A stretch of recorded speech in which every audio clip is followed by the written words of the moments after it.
നമസ്കാരം, ഇത് filmy beat Malayalam.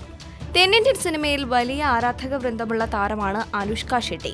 കഥാപാത്രങ്ങളെ തെരഞ്ഞെടുക്കുന്ന കാര്യത്തിൽ ഏറെ ശ്രദ്ധ പുലർത്തുന്ന നടി. അവസാനമായി രാജമൗലിയുടെ ബാഹുബലി 2 പുറത്തു വന്നതോടെ അനുഷ്കയുടെ താരമൂല്യവും ഉയർന്നു. ചിത്രത്തിലെ ദേവസേന എന്ന കഥാപാത്രത്തെ ഒരിക്കലും ആരും മറക്കാനിടയില്ല. അടുത്തതായി അനുഷ്ക ഏറെ പ്രതീക്ഷ പുലർത്തുന്ന ഒരു പ്രൊജക്ടാണ് അശോക് ജി സംവിധാനം ചെയ്യുന്ന ഭാഗ്മതി. ടൈറ്റിൽ കഥാപാത്രത്തെയാണ് അവർ അവതരിപ്പിക്കുന്നത്.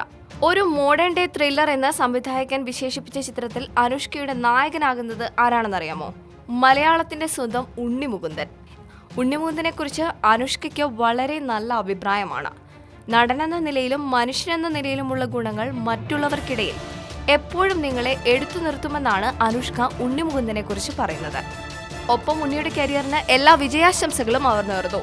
കൂടാതെ ഒരുമിച്ച് കൂടുതൽ സിനിമകൾ ചെയ്യാൻ ആഗ്രഹമുണ്ടെന്നും അനുഷ്ക പറയുന്നു. അനുഷ്കയെക്കുറിച്ച് ഉണ്ണിമുകുന്ദനും ഫേസ്ബുക്കിൽ കുറിച്ചിരുന്നു. ഇത്രയും സൗന്ദര്യമുള്ള ഒരു സ്ത്രീയോട് ഇതുവരെ ആശയവിനിമയം നടത്തിയിട്ടില്ലെന്നും താൻ പറയുന്ന സൗന്ദര്യം തൊലിപ്പുറമേയുള്ള ഒന്നല്ലെന്നും ഉണ്ണി പറയുന്നു. ഭാഗ്മതിയിൽ അനുഷ്കയ്ക്കൊപ്പമുള്ള അഭിനയം മനോഹരമായിരുന്നുവെന്നും ഉണ്ണി വ്യക്തമാക്കുന്നു. മോഹൻലാലിനും ജൂനിയർ NTRനുമൊപ്പം കൊരട്ടല ശിവ സംവിധാനം ചെയ്ത ചിത്രം ജനതാ ഗ്യാരേജിലെത്തിയതാണ് ഉണ്ണിമുകുന്ദന് തെലുങ്ക് കരിയറിൽ ബ്രേക്ക് ആയത്. ഭാഗ്മതി പുറത്തെത്തിയാൽ തെലുങ്കിൽ ഉണ്ണിയുടെ താരമൂല്യം ഉയരുമെന്ന് തന്നെയാണ് കരുതപ്പെടുന്നത്. ജയറാമും ചിത്രത്തിൽ ഒരു പ്രധാന കഥാപാത്രത്തെ അവതരിപ്പിക്കുന്നുണ്ട്.